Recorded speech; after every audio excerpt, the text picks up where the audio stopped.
श्रीराम साधक हो. सध्या आपण श्री ब्रह्मचैतन्य गोंदवलेकर महाराज यांचे थोर शिष्य परमपूज्य श्री ब्रह्मानंद महाराज बेलधडीकर यांच्या चरित्राचा आस्वाद घेत आहोत. तसेच रविवारी श्री महाराजांच्या काही भक्तांचे अनुभव ऐकणार आहोत. परमपूज्य श्री ब्रह्मानंद महाराज बेलधडीकर यांच्या चरित्राचे लेखक गुरुभक्त भास्कर अनंत लिमये सांगतात. श्री महाभागवतांनी बिदरहळ्ळीचा नामजप यज्ञ इसवी सन 1909 मध्ये संपताच श्री महाराजांना त्यांनी आपल्या गावी कुर्तकोटीस बोलावून नेल्याचे साधकांच्या स्मरणात असेलच. त्यावेळी श्री मारुतीरायाची मूर्ती व सिंहासनारूढ पादुका त्यांनी श्रीमन महाराजांना अर्पण केल्यावेळी श्रीमन महाराजांनी श्री मारुतीच्या मूर्तीची तेथे स्थापना करण्याची आज्ञा केली होती. सिंहासनारूढ पादुकांवर प्रसन्न वदनाने उभे राहून श्रीमन महाराजांनी श्री महाभागवतांच्या हस्ते पूजेचा स्वीकार केला होता व सध्या या पादुकांची स्थापना करू नये, 4-5 वर्षानंतर करू, तोवर त्या तुमच्याकडेच ठेवून दररोज पूजा करावी असे सांगितले होते. श्रीमन महाराजांचा आशय श्री गुरूंशिवाय कोणालाही समजला नव्हता.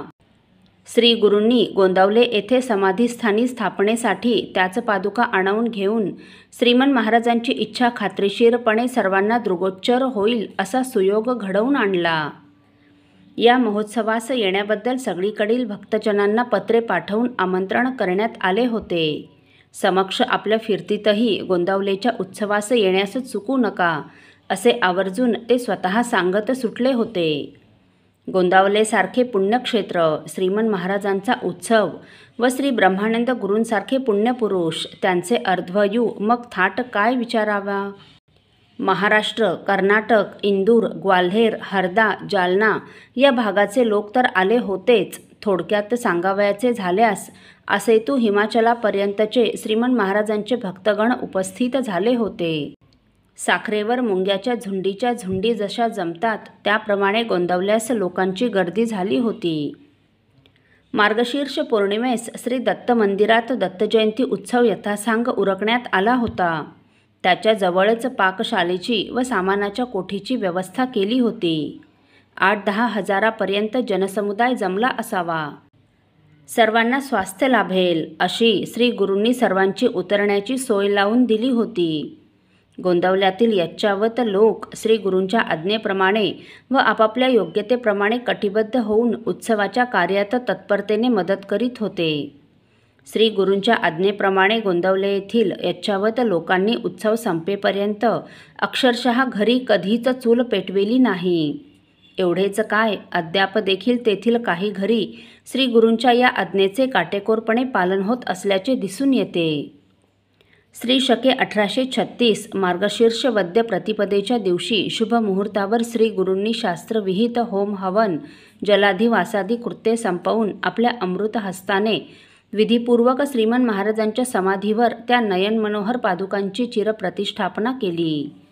त्यावेळी तेथे उपस्थित असलेल्या जनसमूहाने आनंदोत्सवाने व अंतस्फूर्तीने नभोमंडल भेदून जाईल असा अनंतकोटी ब्रह्मांड नायक राजाधिराज सच्चिदानंद सद्गुरू श्री ब्रह्मचैतन्य महाराज की जय असा जयघोष उच्चारवाने केला. श्री गुरु अतिशय भावविव्हल झाले व त्यांनी सद्गुरुनाथांच्या त्या निर्गुण पादुकांवर आपले मस्तक ठेवून आनंदोदकाने अभिषेक केला.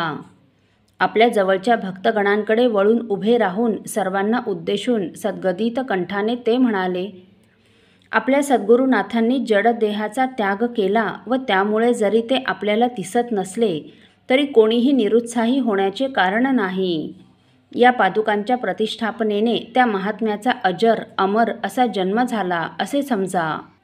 पूर्वी देहधारी अवस्थेत गोंदवले येथे वास करून श्रीमन महाराज आपल्या भक्तांचे अभिष्टचिंतन करीत असत. आता निर्गुण स्वरूपात राहून जगभर व्यापून भक्तरक्षणाकरता भाविक भक्तांच्या हृदयातच ते निरंतर वास करीत आहेत व पुढेही करणार आहेत.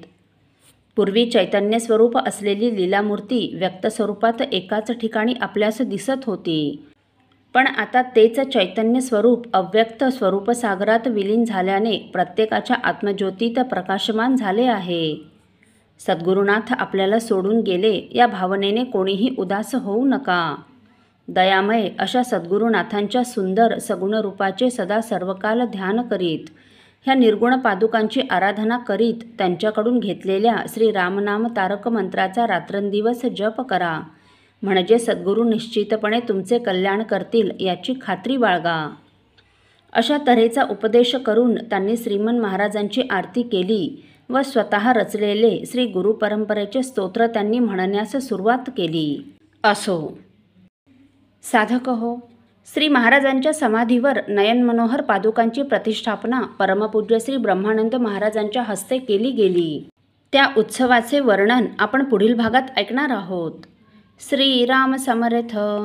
आपल्यातील कोणा श्रींच्या भक्तांना श्रींचे काही अनुभव आले असतील तर कृपया आपण मला ते 9422843253 अथवा सुनील दादांच्या 9892608401 या व्हॉट्सअप नंबरवर कळवावेत अशी नम्र विनंती. श्रीराम समर्थ.